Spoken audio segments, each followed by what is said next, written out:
बहुत ध्यान से सुनिए। यदि आप किसी परिस्त्री गमन, बहुत शास्त्रों में बार बार आता है तो आप मान लीजिए बात, अगर आप परिस्त्री गमन करते हैं तो फिर केवल बातें बना लीजिए, बात समझ में नहीं आएगी आपको, यह अध्यात्म समझ में नहीं आएगा, ऐसे उड़ जाएगा, पकड़ में ही नहीं आएगा। ना स्त्री प्रसंगी, स्त्री प्रसंगी आप तो परिस्त्री गमन नहीं करते, पर जिसको मित्र बनाए हुए हैं वो व्यभिचारी परिस्त्री गमन करने वाला है, तो उसके संग से आपका हृदय मलिन हो जाएगा। श्री शौभरी जी महाराज, संगम त्यजेत मिथुन व्रति नाम मुमुक्षु सर्वात्मना न विसजेत बहिरिंद्रियाणि। ऐ मुमुक्षु, संसार सागर से मुक्त होने की इच्छा रखने वाले उपासक, संगम त्यजेत, संग का त्याग कर दो। किनके? जो केवल मैथुन सुख को ही परम सुख माने हुए हैं। संगम त्यजेत मिथुन व्रति नाम मुमुक्षु। आप इस संसार से मुक्त होना चाहते हैं तो ऐसे लोगों का संग भी त्याग कर दें। ना स्त्री प्रसंगी मिलत यत, तो इदम स्थान आश्रित्य। कैसे हम आश्रय लें, कैसे हम मान लें कि हम प्रिया प्रीतम के हो गए? ऐसे मानो, ऐसे चलोगे तो तुम्हारा हृदय स्वीकार कर लेगा।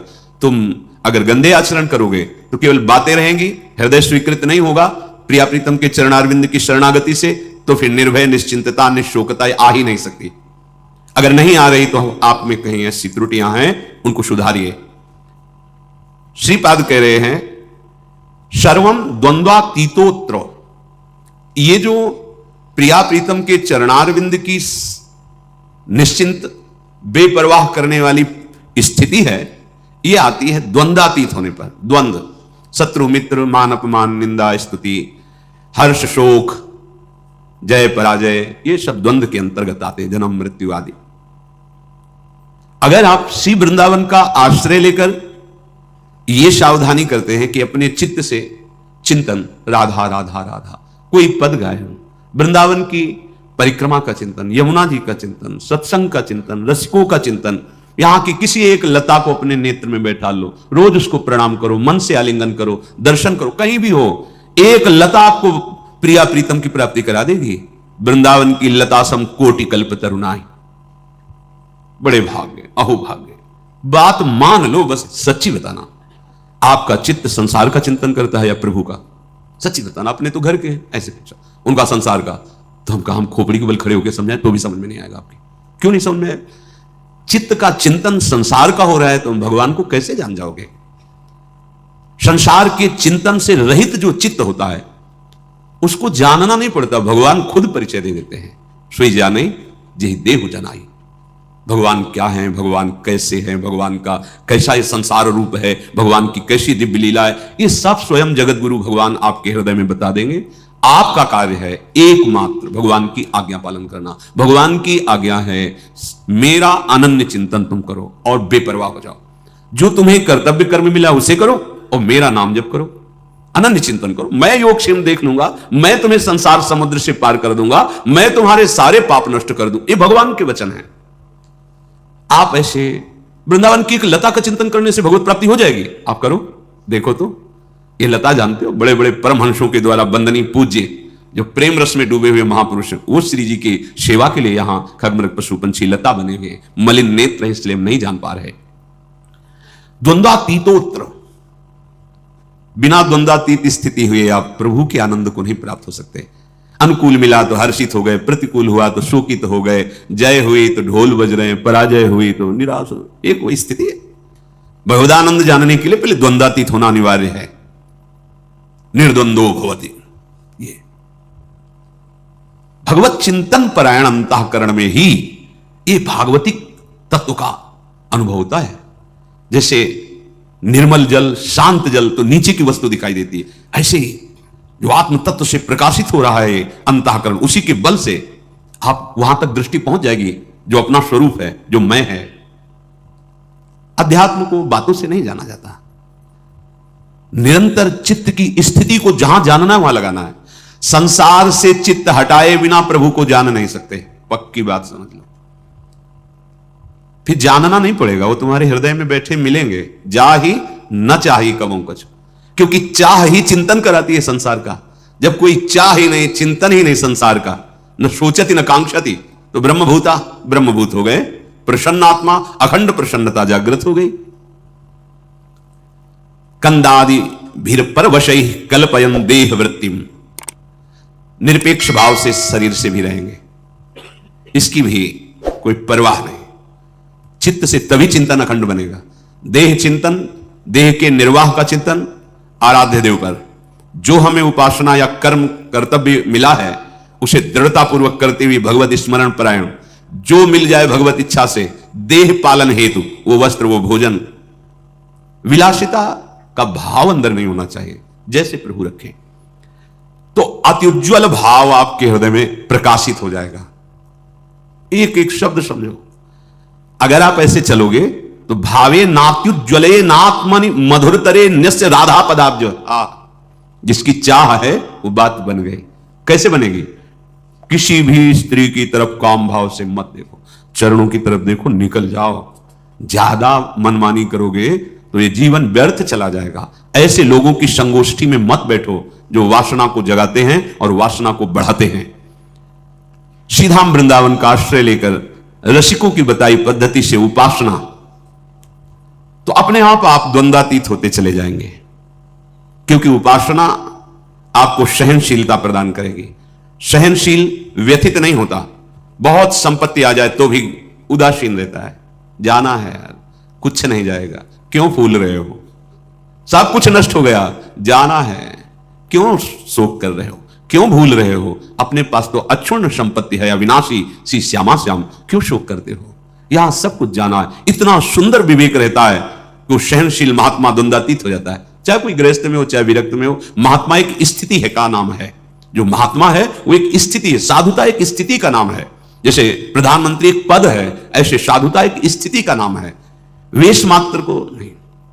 स्थिति जहां कहीं साधु का वर्णन होगा वहां लक्षणों का वर्णन, स्थिति का वर्णन पाया गया है। ये तो आचार्य परंपरा से वेश दिया गया है। वेश है, स्थिति नहीं तो अधूरा। बिन विवेक वैराग्य भक्ति बिन सत्य नये को मानो, भगवत विमुख कपट चतुराई सो पाखंडे जानो, भगवत ऋषि महाराज कह रहे। अगर वेश है और उद्देश्य भी पक्का है तो सोने में सुगंध मानो, फिर क्या कहना है? फिर तो सतरति सतरति सा लोकांतार्यति मम भक्ति युक्तो भूनम पुनात, लोक के लोक पावन करने की सामर्थ्य महात्मा रखता है।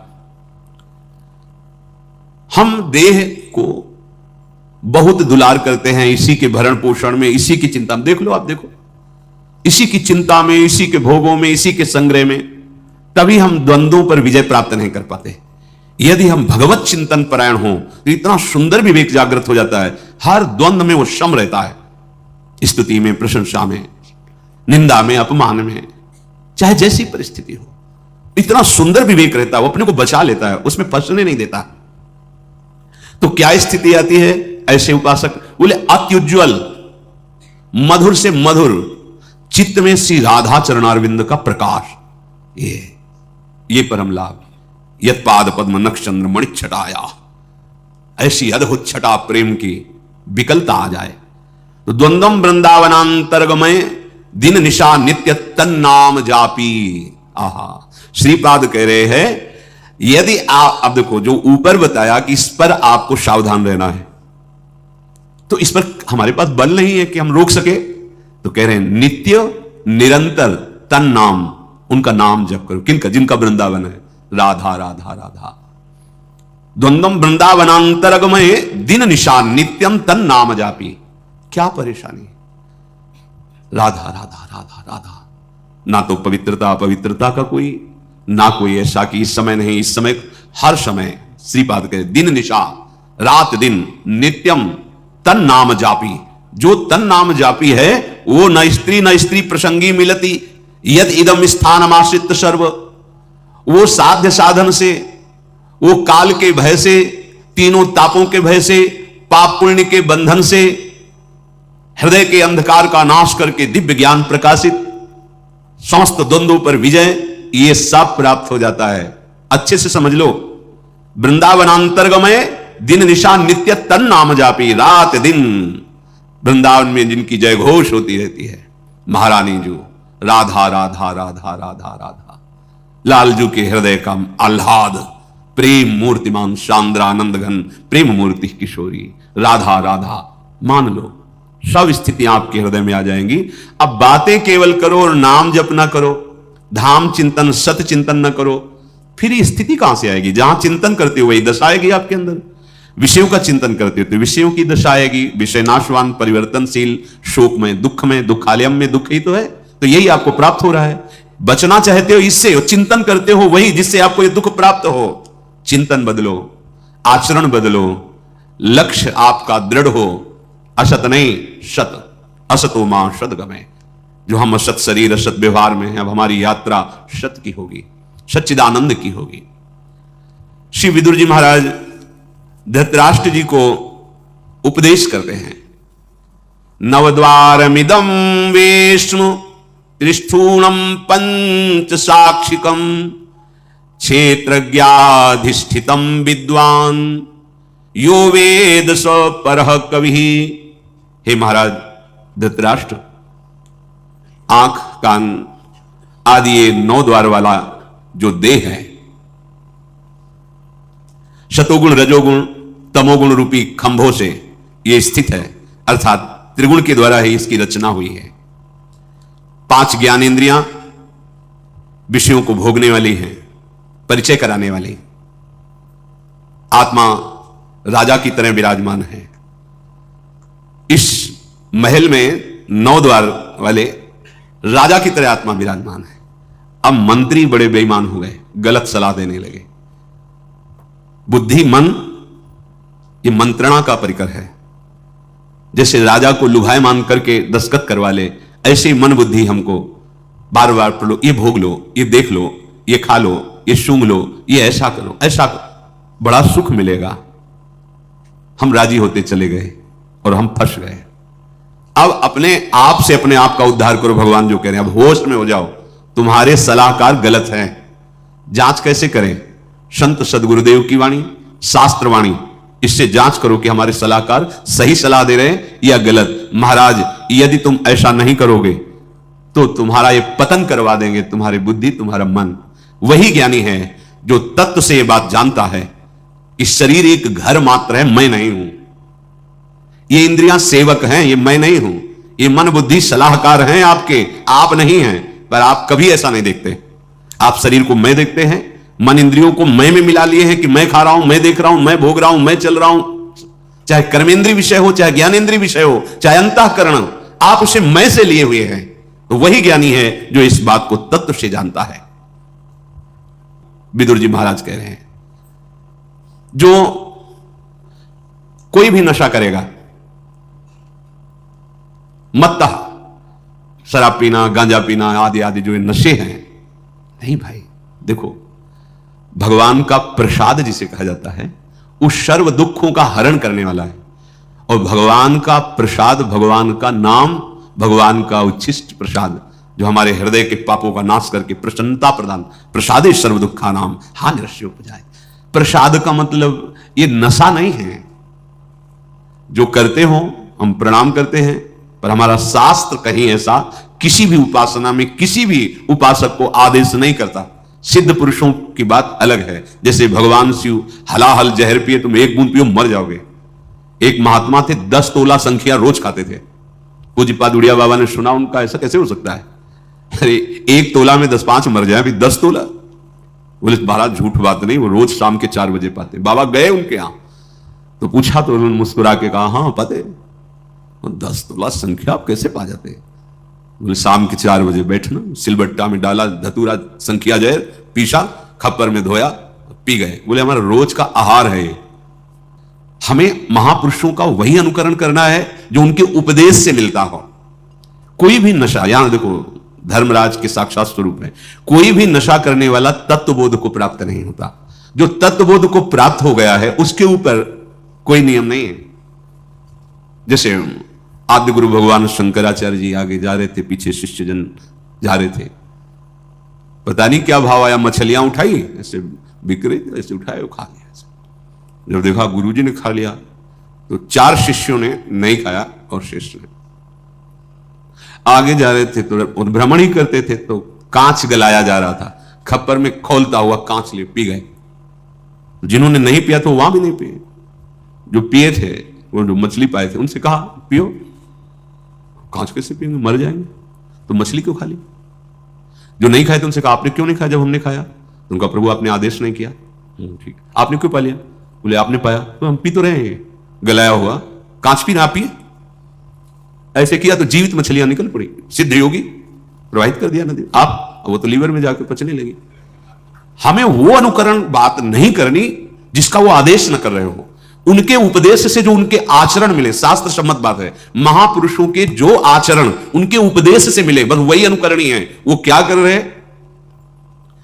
कोई भी नशा, जैसे कहते हैं भाई हमने सुना है ऐसे, फिर ध्यान में अली ब्रह्म लोग पहुंच गए। भाई हम प्रणाम करते सिद्धों को, हम उनके चरण सेवक है, पर हम अपने जैसे साधकों के लिए कह रहे भाई सिद्ध पुरुष तो हलाहल पिए वो जाने, उनका काम उनकी मस्ती, वो तो भगवान को प्राप्त हो गए। भैया उनका काम बन गया है, उनमें भगवान में अंतर नहीं। जैसे सखागण और गौवें गोपगण फंस गए दावानल में, कन्हैया बचाओ तुम्हारे सिवा कोई नहीं बचा सकता। बोले भैया आंख मूंद लो, मुंह में पी गए, पूरे ज्वाला को पी गए मुंह में। एक कोयला लाल लाल रखो मुंह में, अभी रख पाओगे नहीं। भगवान के मुख से साक्षात अग्नि का प्रादुर्भाव हुआ है, भगवान उसी जगह उसको रोक ले, आओ अपने स्थान पे आ जाओ। भगवान ही तो सर्व रूपों में, तो जो भगवान को प्राप्त महापुरुष हैं उनमें और भगवान में अंतर नहीं। ब्रह्मविद ब्रह्मवि भवत्। अब उनके ऊपर आप ही ऐसे नहीं कर सकते कि ये खा रहे हैं, बड़े सिद्ध महापुरुष थे। तो जहां भिक्षा नहीं लेनी चाहिए वहां से निकले, रोटी बन रही थी, ला रही रोटी तो डर गए महाराज जी, अरे ला इसमें रोटी लिया का, इसमें कहीं वो है जो उन्होंने सब है कुछ, ब्रह्मार्पण ब्रह्म भगवद अर्पण कर। लेकिन वो आचरण हमारे लिए जो आदेश करें वही अनुकरणीय नहीं है। महापुरुष जो आचरण कर रहे हैं वो आचरण उनके उपदेश से मिलता है कि नहीं? अगर नहीं मिलता तो हम प्रणाम करते हैं, वो हम कर नहीं सकते। कोई भी नशा साधक को, हम सिद्धों के लिए नहीं कहते हैं, कोई भी नशा खा करके आप भगवत तत्व का चिंतन, भगवत बोध नहीं प्राप्त कर सकते। सबसे बड़ी कमी, आपको उस नशे में सुख लग रहा है क्योंकि बुद्धि शिथिल होती है, तो आपको लग रहा है बड़ा आनंद आ रहा है। आपको भजन से सिद्धि प्राप्त करनी है, भजन से इंद्रियों को शिथिल कर देना है, भजन से मन को निसंकल्प कर देना है, भजन के सिवा कोई चाह नहीं रह जाए। अगर आप 4 बजे भांग पाते हो ना, फिर आप देखिएगा 4 बजे केवल भांगई का ध्यान होगा, सब ध्यान हट जाएगा, लगेगा कि कैसे मिले, कैसे। कोई भी नशा नहीं, भगवत प्राप्ति हमारा लक्ष्य है, इसलिए कोई नशा नहीं। जब तक तन्मयता भजन की, तब तक जीवन की सार्थकता क्या रही। और सच्ची बात, जो हमारा मन मलिन है, जब उसे भगवत चिंतन में लगाते हैं तो एक जलन पैदा होती, आग। जैसे आग से स्वर्ण तेजस्वी होता है, मल नष्ट होता है, ऐसे ही मन जो हमारा पतित हो चुका है, वो उच्च अवस्था को पहुंचने के लिए भजन के बल से जब चढ़ता है तो वो निर्मल होता है। उस जो ताप प्रकट होता है वो पाप को जलाता है, हम सह नहीं पाते। नहीं, मना कर रहे हैं।